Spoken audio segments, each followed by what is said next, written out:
Okay, so this is our Dark and Light Side episode 128. Sa gustong magpa-reading bago mag-undas, no? Tsaka first Friday pa. Magpabook na kayo ng reading bago mag alas 6 ngayon or bago mag alas 12 mamayang hating gabi. Para alam nyo kung ano yung mangyayari sa inyong first Friday, November 1 pa naman yan at undas pa. So ngayon kukuha tayo dito ng isa. Panoorin nyo yung first 5 episodes na na-upload ko ngayong araw. At nang malaman nyo kung ano yung mga mensahe for today. And then if there are friends of yours or family members na kailangan din ng reading, let me know. Or forward nyo na lang sa kanila yung videos. And then please do support my YT and FB as well. The link is on my bio. And doon sa gusto magpatanggal ng barang kulam, sumpa at gayuma para hindi kayo malasin mamayang hating gabi, which is the first Friday, sa larangan ng pag-ibig, negosyo, kalusugan, kaperahan, sa trabaho, sa pag-aaral, sa board exam, sa licensing, at sa politicians, no? Sa gustong magpa-ritual dyan para matanggal lahat ng mga kamalasan ninyo at hindi kayo madaya sa eleksyon. So, eto, kuha tayo dito. Sa, ako nagsasabi, locally, no, and then sa Luzon, and then sa Visayas, and then sa Mindanao, meron akong mga suking politicians and then businessman as well na pinapatawag talaga nila ako for their readings and then for their rituals sa mga business nila, sa kung ano-ano yung mga major decisions na gagawin nila. So, hindi lang nila nilalabas yan, pero maraming politicians na nakasandal sa mga katulad namin para sa kanilang kasaganaan at pagpapanalo. Okay? Freedom! And that is horse.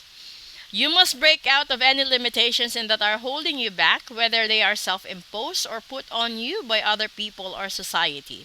Break free and run faster towards your dreams. 'Di ba? Sinasabi dito, tanggalin mo, sirain mo, no? Sirain mo yung mga bagay na nagho-hold back sa tagumpay mo, sa kasaganaan mo, sa pagpapagaling mo sa kalusugan mo, at sa kung ano man yung pag-abot mo sa mga pangarap mo na gusto mo maabot at makamtan. Kasi they are self-imposed. Ibig sabihin, gawa ito ng tao. Pinipigilan kang maging malaya. Maraming karelasyon, di ba? Ginagamit nila yung mga pagpapaawa effect para hindi mo sila iwanan.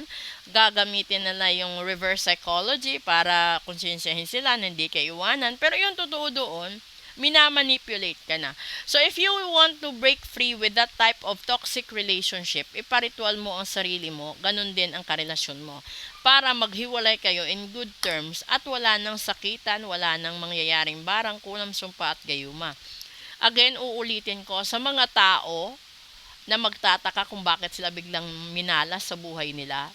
Baka yung nakarelasyon mo, nakasama mo, ay may minanang sumpa, barang at kulam, or binarang din sila ng mga ex nila na nagkaroon ng domino effect sa'yo, sa pamilya mo, at sa iba pang tao. So, ganun sa katrabaho, ganun sa mga boss, ganun sa pag-aaral, no? Parang sinapian ka ng kamalasan, ganun. So, kung ayaw mo ng ganun, at malay mo, lalong-lalo na sa mga negosyante, kung gusto mo na yung negosyo mo ay hindi malasin, ipa-cleansing mo yung negosyo mo para kapag may pumasok kang mga tauhan or aplikante or trabahante na may dalang malas, at least mabablock agad yung mga kamalasan nila kapag may dala silang kamalasan sa negosyo mo. So, kasi minsan hindi nila alam na may dala silang malas. Kaya kawawa din yung mga taong ganun. So kung ayaw mong ma-blame, no, kung ikaw yung tao, ayaw mong ma-blame ka ng boss mo, ng kapatid mo, ng pamilya mo, or ng ibang tao, or ng mahal mo, magpa-cleansing ka ng kusa. Para naman, hindi lang para sa sarili mo, kundi para din sa kanila na hindi sila madamay kung ano man yung mangyayari sa'yo. Kawawa kasi lalo-lalo na kapag yung nadamay is mga inosente.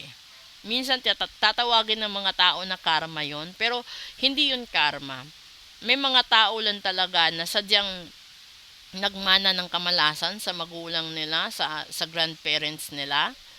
No, yung mga taong yun, hindi naman nila alam na nandoon yun sa katawan nila eh. May mga tao din na binarang ng sekreto ng mga exes nila At hindi nila alam yon na merong ganon. Yung barang kasi, deadly. Yung kulam naman is paunti-unti. Yung kulam, yung barang is dangerous. Yung kulam talaga is inuunti-unti ka. Yung parang gusto kanilang mahirapan, makikita kanilang paunti-unting nauupos. Yung kulam, yung pagsumpa naman is ilang generation nangyayari yun. Kapag isinumpa yung lola mo, sasabihin na lahat ng mamahalin or lahat ng magiging bahagi ng lahi ninyo ay mamalasin sa larangan ng pag-ibig, negosyo, kung ano man yung hinanakit niya, dun yun tatalab. Yung gayuma, depende. Bibigyan ka ng gayuma na manghihina ka para hindi na gumana yung negosyo mo. Bibigyan ka ng gayuma na mawawala ka sa katinuan mo para matalo ka sa kaso. Yung gayuma na aagawin niya mahal mo, gayuma na aagawin niya negosyo mo, gayuma na kung ano-ano pa. So sana, no, bago mangyari sa inyo yan, kapag napanood nyo ito, magsaalang-alang kayo, magpabook kayo ng full private reading at magpa-cleansing, at saka kung gusto nyo talagang tanggalin at labanan yung barang kulam at sumpa at saka yung gayuma, gawin nyo habang may panahon pa po. Dahil kung mabilis po yung kayo, mas mabilis din po yung kalaban ninyo. Maraming salamat po at magandang hapon.